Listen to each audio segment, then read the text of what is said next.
Let's bring in former DHS Acting Deputy Secretary Ken Cuccinelli. Ken, great to have you with us tonight. I want to start by you bet. I want to start by getting your reaction to how the president tried to navigate the immigration issue last night in his speech. Well, honestly, I'm not sure he navigated it so much as completely sidestepped one important part of it, and that is the border crisis and everything entailed with that. Now, you know, it's important to remember that you and I look down there and we see a crisis.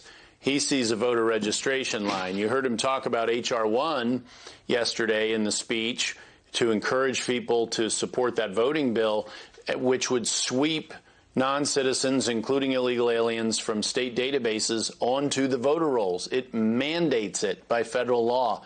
And so we'd have literally millions of non-citizens voting in our elections, which is already a problem that we have to try to clean up, and this would make it just exponentially worse. That's what he's focused on, not fixing the border. And you make it worse by pushing the amnesty bills that he talked about during his speech before we solve the illegal immigration crisis, before we solve the security problems that he has created. It's why we call it the Biden effect. That's a very legitimate name for it. Ken, that seems to be the pattern here. You heard him talk a lot last night about trying to address, quote unquote, root causes in the Northern Triangle countries. Those are massively complex, long-term issues. When we have an immediate situation at the border. Why do they stay on that? And did the American people buy it? That's a great set of questions. So first of all, they stay on it as a distraction because it sounds like they're addressing the problem, but you hit it on the head. That is a decades-long problem.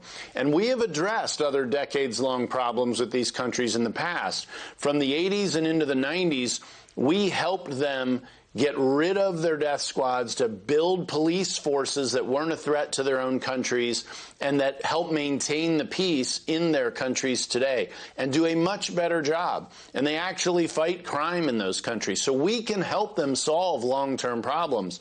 But they are long-term. Root causes economically is a long-term problem. We were addressing it in the Trump administration. I am sure they'll address it in this administration, but that doesn't change the fact that they have invited a crisis at our southern border. They have created it by telling everyone we won't deport you if you come here, and throwing open the doors. And, you know, we're seeing them give tickets from the border to people without IDs to travel on planes, trains, and automobiles all around the country to reach their final destinations.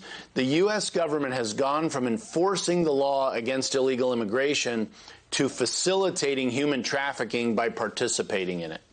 Ken, we're hearing reports that the president may be open to some kind of piecemeal approach on legislation.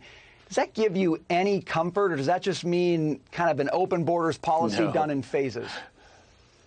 No, I'm not comfortable at all with that.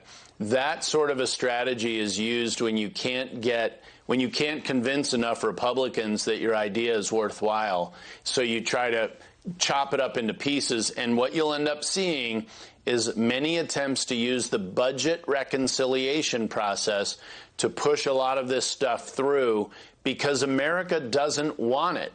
And so they have to use their very slim legislative majorities to get this radical left-wing agenda through.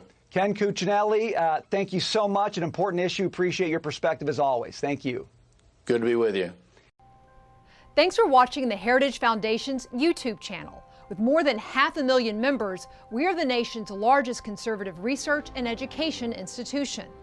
We believe the principles and ideas of the American founding are worth conserving and renewing.